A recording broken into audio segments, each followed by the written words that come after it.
मांगी थी मुझसे एक भी गुल्लक, मेरे बच्चों ने कब मांगी थी मुझसे एक भी गुल्लक। वो कहते हैं कि जीना है तो अपने दम पे जीना है। और कुछ शेर पहले सुनाता हूँ, फिर एक छोटी सी रचना जो मेरी काफी अभी चर्चित हुई है वो आप तक पहुंचाऊंगा। कि कोठी बना ली आपने किरदार बेचकर, कोठी बना ली आपने किरदार बेचकर, मैं कैसे घर बनाऊंगा अखबार बेचकर, मैं कैसे घर बनाऊंगा अखबार बेचकर। और उस मजदूर बाप की मजबूरी तो देखिए, उस मजदूर बाप की मजबूरी तो देखिए, खिलौने भी लाया है औजार बेचकर, खिलौने भी लाया है औजार बेचकर। और मैं शिक्षक हूं तब कहता हूं, मैं शिक्षक हूं तब कहता हूं कि या मालिक अब मेरी इज्जत फकर तेरे हाथ है, कि या मालिक मेरी इज्जत अब फकर तेरे हाथ है। मैंने बच्चों को तालीम दी है घर बार बेचकर, मैंने बच्चों को तालीम दी है घर बार बेचकर। मेरे विद्यार्थी अक्सर पूछा करते हैं कि साहब ये गजलें कविताएं बनती कैसे है, होती कैसे है, बन कैसे जाती है अक्सर। तो मैंने इनको एक छोटी सी घटना, मैं सब्जी मंडी में गया और एक 8 साल का बच्चा सब्जी बेच रहा था। तो मैंने उससे पूछा बेटा पालक है क्या? उसका जो जवाब था ये कविता था। उसने बोला कि सर अगर पालक होता तो मैं क्या सब्जी बेचता, पालक ही तो नहीं था। तब शेर पढ़ता हूं कि भूख जब जवान होती है जिंदगी तब इम्तिहान होती है, कि भूख जब जवान होती है जिंदगी तब इम्तिहान होती है। और चलने का इतना आदी हो गया हूं मैं कि बैठता हूं तो थकान होती है, बैठता हूं तो थकान होती है। कि शिकवा कोई दरिया की रवानी से नहीं है, मेरी प्यास का रिश्ता ही पानी से नहीं है। कि शिकवा कोई दरिया की रवानी से नहीं है, मेरी प्यास का रिश्ता ही पानी से नहीं है।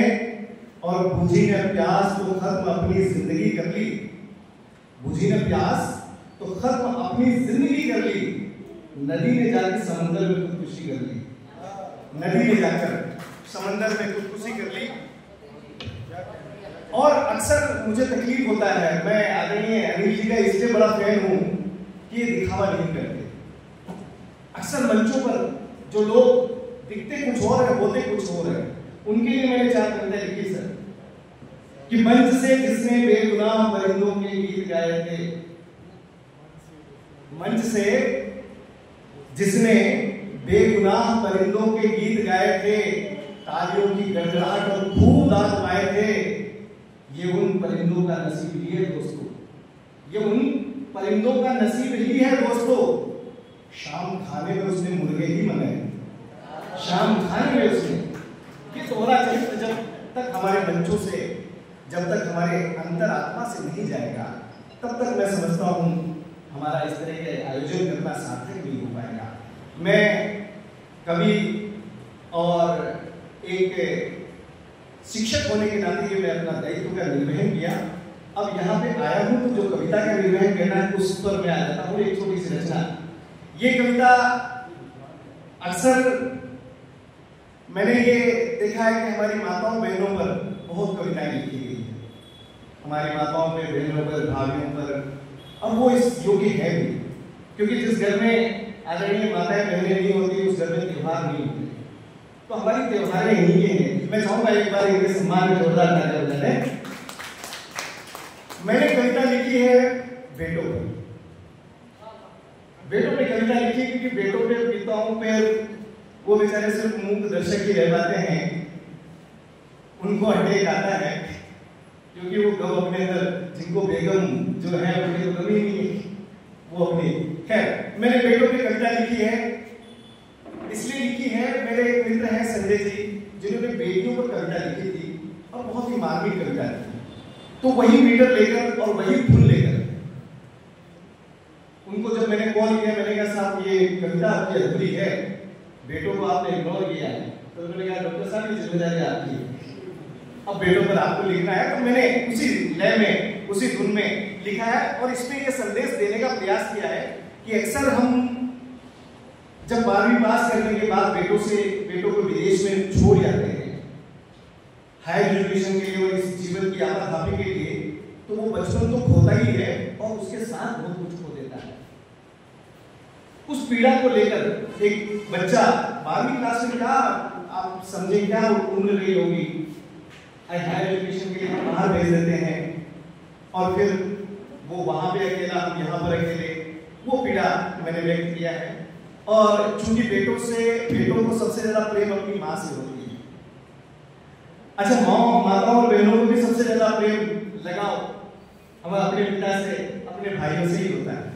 तब देखिए कि सच बात बताता हूं सुन लेना ओ अम्मा। एक बेटा जब प्रदेश में चला जाता है तो वहां से अपनी माँ को एक चिट्ठी टाइप लिखता है, ये संदेश है कि सच बात बताता हूं सुन लेना ओ अम्मा, समझ लेना ओ अम्मा कि याद तेरी जाती नहीं।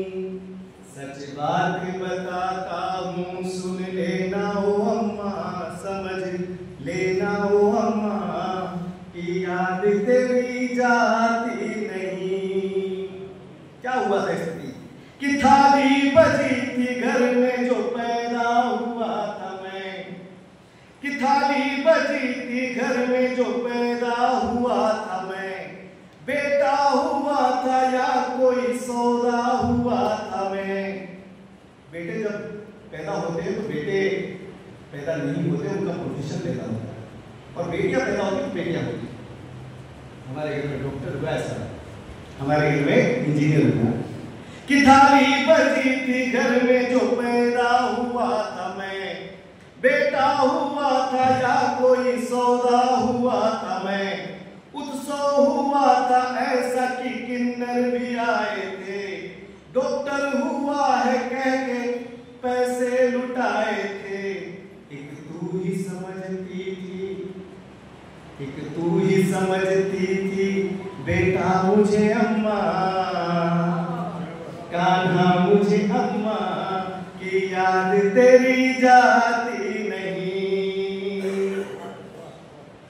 दीदी से ज्यादा प्यार किया था तूने अम्मा, हर दिन मेरा त्योहार किया था तूने अम्मा। दीदी से ज्यादा प्यार किया था तूने अम्मा, हर दिन मेरा त्योहार किया था तूने अम्मा। होली पे दिवाली पे देव पूजते हो क्या, घर आके मेरे दोस्त मुझे पूछते हैं क्या। अब थपकियों से किसको सुलाती हो अम्मा, अब थपकियों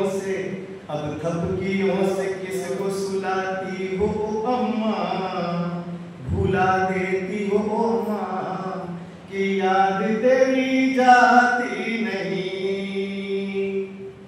मैं इस पंक्ति के माध्यम से एक मैसेज देना चाहता हूँ। अक्सर हमारे घर के दरवाजे पर पिताओं के नाम होते हैं, हमारे माँ के नाम नहीं होते। तब मैं कहना चाहता हूँ कि जिस घर में तेरे नाम की तख्ती भी नहीं है, जिस घर में तेरे नाम की तख्ती भी नहीं है, उस घर की देखभाल में थकती भी नहीं है।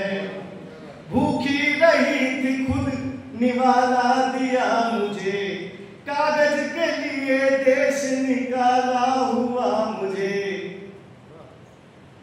अब बैठा हूँ चुपचाप, अब बैठा हूँ चुपचाप, अकेला हूँ मैं अम्मा, तेरा मेरा था अम्मा की याद तेरी जाती नहीं। क्यों स्थिति बनी कि बहना की विदाई हो या बाबा की दवाई, कि बहना की विदाई हो या बाबा की दवाई, पापा की कमाई से पूरी हो नहीं पाई। कर्जों ने घेर रखा था सारे मकान को, एक तरफा फैसला हुआ मेरे जान को, मजबूरियों में मैंने गाँव छोड़ा है अम्मा, मुंह तोड़ा है अम्मा की याद तेरी जाती नहीं। सच बात बताता हूँ सुन लेना हो अम्मा, समझ लेना हो अम्मा।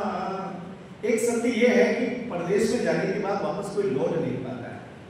हमारे यहाँ पे वृद्धाश्रम बढ़ने की एक बड़ी वजह वो परदेश में गए हुए बेटे नहीं है।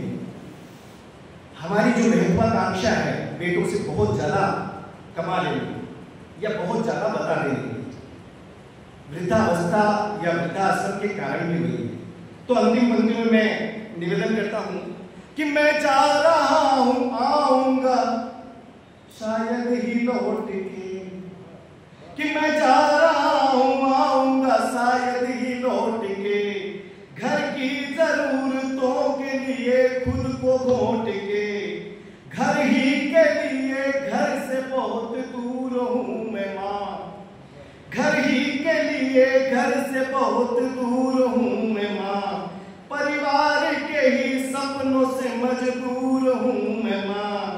अब रोटियां गरम किसे देती हो अम्मा, बता देना हो अम्मा, छुपाना ना हो अम्मा की याद तेरी। बहुत बहुत धन्यवाद।